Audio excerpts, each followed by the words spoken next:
Good morning, everyone. Happy Tuesday. One more day before testing. So as you all know, I'm Mr. Bezzi. I've asked Mrs. O'Day.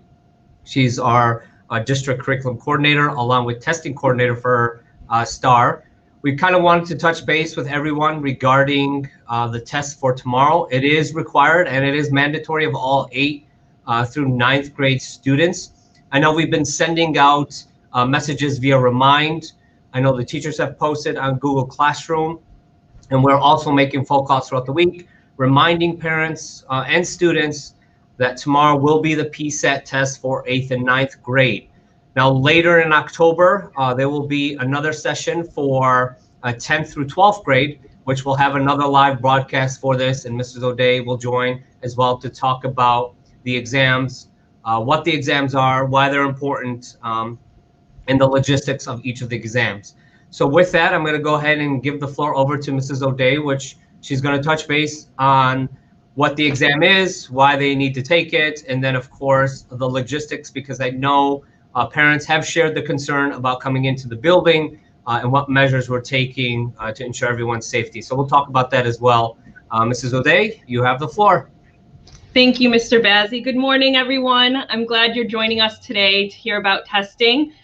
We've been fielding some phone calls, and we just want to put everyone at ease that we do have a plan for the test, and we want everyone to feel comfortable. Now, for those that don't know, Psat is a national test. It is tested on all students in the nation, 8th through 12th grade, as Mr. Bazzi mentioned. We're focusing on 8th and 9th grade. There's 2 sections to the test that students do take. There's a math and an ELA section. Now, the importance of this test is being a nationally based test, it allows our students to see where they are and gives the teachers excellent data in order to use in their classrooms and work with the students to show growth over the year. Now, we do want everyone to be at ease when they come into the building. So we did create a map for all our 8th and 9th graders. There are 4 different entrances that each student has been told by their core classroom.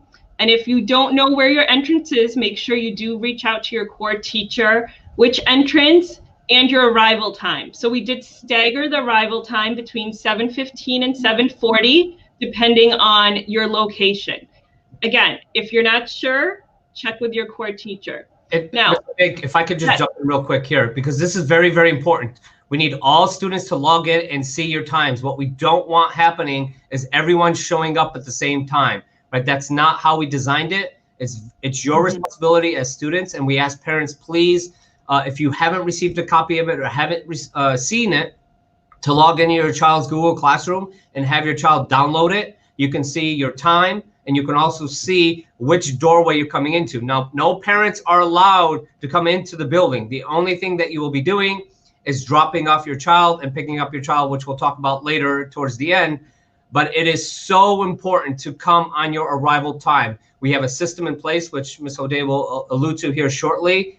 But the only way for this to work and to secure everyone's safety is we need everyone to follow protocols as laid out in the Google Classroom. Yes, thank you. That is extremely important. Now, I see that a student is asking if we don't have ID. That's okay. We will. If you do have an ID, please bring it. For those that don't, we will identify you.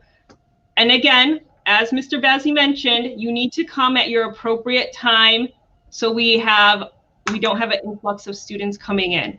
You must wear a mask. Again, everyone is required to wear a mask into the building. And we will answer some of these questions that are coming in near the end. Yep, keep going. So you do need to wear a mask as you enter the building. You will not be allowed in the building without a mask. So please be sure to wear a mask. At each entrance, there'll also be a temperature where you'll have your temperature taken. For those that are above the required temperature, if you have a fever, you will not be allowed in the building. So these are safety precautions. We're making sure everyone is safe. We don't want anyone, and there's no expectation of anyone that does have a temperature, they are not allowed in the building because we want everyone to be safe. When the students do arrive into their classrooms, they are 6 feet apart. They do have shields. We do want everyone to understand that we have taken all precautions to keep everyone safe in the building.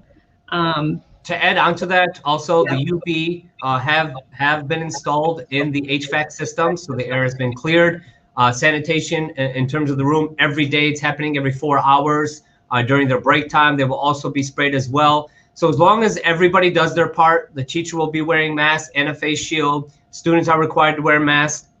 And going back a few steps with what Ms. O'Day had mentioned is that before a student even walks into a building, they will be temperature checked to ensure that they don't have a high temperature. We ask all parents if you can do that before they get into the car. Maybe it'll save you a trip as well. If they do have a high fever, please let the main office know. We will be here. But if not, they are required to come. So it's very, very important. And you want to be careful to make sure that you don't get misinformation either, that I'm sick just for the purpose of missing a test. But I'm sure hopefully everyone's in good health come tomorrow and able to show up. But to piggyback off of additional safety measures, we talked about the HVAC system, we talked about sanitation. Also in each room, you will have hand sanitizer. There will also be the spray to ensure in the event that the kids leave for a break, we'll spray it down, leave it for about 5-6 minutes, and then the kids will come back in. So we're doing everything we possibly can at this point. And remember, they are the only ones that are going to be in the building. No third graders in elementary. It's just 8th and 9th graders that will be in the building with their corresponding teachers testing them. So we're making it a much smaller platform as opposed to, because one of the questions for parents had asked, well, is everyone coming back? No, it is only 8th and 9th graders for tomorrow for Psat testing. Go ahead, Ms. O'Day. Yes, so that's very key that a lot of parents have asked us about Psat testing. And we do want to make sure that they do come. It is required test by the state. And even if you are sick, as Mr. Bazzi mentioned, if you do have a fever, we will make sure that you do test with clearance at a given point in time. And I just see one of these questions about leaving and entering through the same door. Yes, that is very important. Where you're dropped off, you will also be picked up. So I do want everyone to understand you need to look at your map. You need to pay attention to that arrival area. That also will be dismissal. The time will be dependent upon your students. They will call you when they are done. So, and to jump on that, so once all testing has been completed in a specific room, the students will be given their cell phones back, which, by the way, upon entry, we will collect the cell phones, put it in a Ziploc bag, and put their name on there. And then when they are finished, we will give back the cell phones. The students will call their parents to come pick them up. Once the parent is outside the building, they will need to call the building, let them know they're picking up so-and-so who's Psat testing. And then at that point, we will only allow that student to leave that room. We're not dismissing as a group. So just so we're clear, once the students are done testing, they will receive their phones back. They will call their parents to come pick them up. Once the parent arrives outside the building, they'll call the main office like they normally do and say, you know, I'm here to pick up Ali Bazzi. He's Psat testing. The main office will get in touch with that teacher via the walkie system that we have, and that student will be free to go from the same entry point that they came in from the morning. So please pay attention to that. So that's how dismissal is going to work. It's not when everyone's done testing, we let everybody go. That's not what's going to happen. So let's, is there anything else, O'Day, on the logistics parts before we get into the questions, or anything else you want to add to logistics? Just one thing to keep in mind is that I do see a lot of the students answering about, are they having a break together? No, it's not together. They're not all mixing. Please understand they are in their separate rooms. They're small groups. So that's just, I just want to clarify that. Okay, excellent. Just a few more. If we don't have an ID, that's okay. If you have your ID, bring it. If you don't, that's fine. Just be sure to be ready to answer a birthday verification. That will work. Plus, if you're a former student, we can look you up in Power School. So we'll be okay. You don't have to worry about that. I don't want anybody to stress on that. I think Mrs. O'Day answered in terms of, are they having break altogether? No. Just specifically in that classroom. So let's say classroom 130, there's 15 kids there. Those 15 kids will be on a break. Doesn't necessarily mean room 131 is going to be on that same break. So they are staggered as well. And it's dependent upon, of course, like we said, when the students get done. You can bring your license. That's fine. Any state ID will be fine. You have a state ID, you have a license, you have your ID for school. Any one of those will work. If you don't have neither of them, that's totally fine. But do note, in terms of your cell phone as you're coming in, once you get temperature checked, there'll be another staff member on standby. They will take your cell phone, put it in a Ziploc bag, and write your name on it. Please note, all students need to come with a mask. So make sure you have a mask. You bring it with you. You are required to bring your own mask. What if I don't have it? Go ahead, Uday. If you don't have a phone, that's okay. The teacher will let the office know to let your parents know that you're done with the test. And ideally, if you can bring your cell phone, if you are bringing it, please put in a Ziploc bag with your name. If you do forget, we will provide it, but it is ideal to have it off. You're not using it. It's only for your dismissal. And that's for watches as well. Apple Watches, anything, Samsung, anything that you have will be in a Ziploc bag before you enter testing. So really the only thing you're going to walk in with the testing room is a bottle of water and a pencil. And then really it's on to you to finish that test and take that test.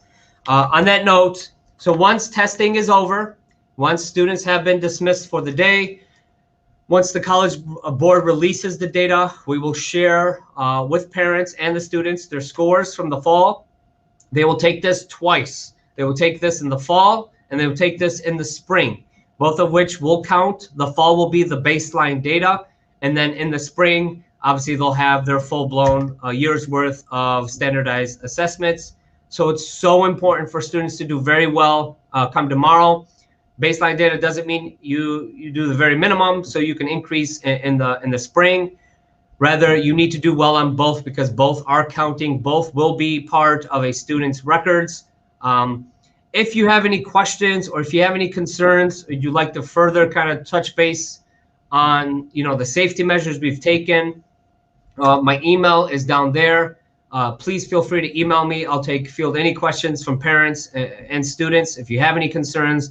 But believe me, we have taken all measures to ensure everyone's safety. I strongly believe come tomorrow we won't have any issues so long as everybody follows protocols, comes wearing their masks, or doesn't have a fever, goes into the room, doesn't take off the mask during the testing, stays within the shields that is provided to them.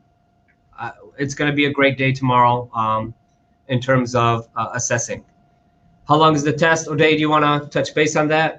Yeah, so the test is about 2.5 hours, 2.5 to 3 hours. And just on top of that, you do need to know, you don't need to bring a calculator as well. So we will have everything provided for you. Main thing is make sure you sleep well, eat a big breakfast, and be ready to do your best on the test. And again, if you need information about the test, if you need to know what the schedule is, the times are, all the teachers have posted all their information on the Google Classroom. Check the Google Classroom. Another question, does students have to review for this test? If yes, teachers didn't provide. Okay, there is no study guide for this test whatsoever. O'Day, you wanna touch on that? So as Mr. Bazzi mentioned, this is a baseline test for all our students. It's to see where they're at currently. It's not to study for. And then once we have that data, we also will receive a report from College Board. Then they'll study and prepare for the spring test. So this one is a baseline just to measure where your student is at. Good question. So no, just like SAT, you won't get a study guide for this. It's kind of the knowledge that you have right now going into this test or going into your grade level. And then this obviously helps kind of give you that data as you grow for the next 4 years from 8th grade up to 11th grade when you take your SAT test. I mean, so while we have a few minutes here, so Al-Yasri, are they allowed to have snacks? No, no snacks are allowed in the testing room. So please make sure that they eat before they come. Water, we have bottled water for them. So when they come in, we can give them a bottle of water, but snacks, nothing is allowed into the testing environment. As posted here, Calculators will be provided to each and every student that is testing, so they don't have to worry about that or need to bring that. Other than themselves, ready to go, their mask, Ziploc bags to put their phones in or watches in. Really, that's all they need. We'll provide pencils, we'll have the test, and we're ready to go. But I do urge all students to check in Google Classroom today to see and make sure that you know your times, you know your locations. We can't stress that enough. I know we're going to get phone calls. Hey, where do I go in? Where do I do? I mean, and all of this has been posted, right? It's been weeks now. We have been sharing this to ensure that we are ready for tomorrow and to ensure everyone understands. We're even going to the measure of, we started Monday calling all 8th grade and 9th grade parents, letting them know the test is tomorrow and that they have to physically come into the building to take the test. So please, we can't reiterate that enough. We really need all of you to come and take this test. And yes, it is required for all 8th and 9th graders. So if hypothetically, you know, we know a few, if you are sick or if you have a high fever, you are still required to take it. We'll take it at a different date, but we're still required to have that 100% in terms of testing all students for that baseline data in the fall. So while we have a few minutes, O'Day, we can maybe introduce maybe October 14th, just to, because we can probably share it out, because I'm sure this video will be shared or seen by other 10th graders through 12th graders. Do you want to just touch ways why 12th graders are coming as well? Because they usually don't test. Yeah, so as Mr. Bazzi mentioned, October 14th, 10th, 11th, and 12th graders will report to the building. 10th and 11th graders, you will be taking the Psat NMSQT test. So again, this is a national test. It's to see where you are, how you do on this test. Again, it's part of a baseline. Part of it is also you can receive scholarships when you do take the test. For 12th graders, last spring, your SAT was canceled by the state. We are all in a lockdown, as you all know. So you will be taking your SAT school day test with the essay in the building. And again, you can use this for your college admissions. And for all those 12th graders, I know some of you, some have taken it, but this is another opportunity for you to come in and take the test, and hopefully, you know, it'll be the end of your benchmark career for your testing. And very similar to what we're doing for 8th, 9th. So we're giving you a heads up from now so you can start planning. So October 14th, 10th, 11th, and 12th graders, you'll be doing the exact same thing. You'll be coming into the building. You guys will be spread out, 15 in the room, if not less. Same measures, temperature checks, checking in phones. We'll provide calculators. You come in, take your tests, and you leave the exact same way that we're doing for 8th and 9th. So we're giving you a heads up from now. So just to be clear, tomorrow is 8th grade and 9th grade only. October 14th will be for 10th through 12th grade, which you'll take NMSQT and then SAT, whereas 8th and 9th graders, you will be taking Psat tomorrow. O'Day, is there anything else kind of want to allude to in terms of the test, or? I think we covered everything. It's really, again, make sure you're here on time, follow the schedule that's been shared with you, sleep well, eat a big breakfast, and we're excited to see everyone. Right, and so somebody did ask, is uniform required? So no, you're okay. Just come comfortable, but just don't come in onesies or pajamas so you can sleep. Come in prepared. It's really free dress for the day, for tomorrow. Just be ready and really take this test serious, because this is going to set the tone for you for the next 4 years in terms of prepping to get to that Ivy League, top 25 universities. It really is going to give you good concrete data to use to help you in your efforts as you kind of make your high school career. And then for those 8th graders, obviously starting your high school career, to kind of put you ready to think about college and to think about what's your next steps. So please take it serious, sleep well, check your times, and we'll hopefully see everyone tomorrow. Parents, again, if you have questions, concerns, students, I know my email was up there. If we could have that email up there again, feel free to email us. We will respond right away, especially given that tomorrow is the test. But please, we want to see everyone tomorrow, inshallah. So with that, we want to thank everyone for coming on the live broadcast. I'm sure this will be shared and reviewed by others who are not on. Have a great day, and inshallah, good luck to all of our students. And we can't wait to see you tomorrow. Take care, everyone. Take care.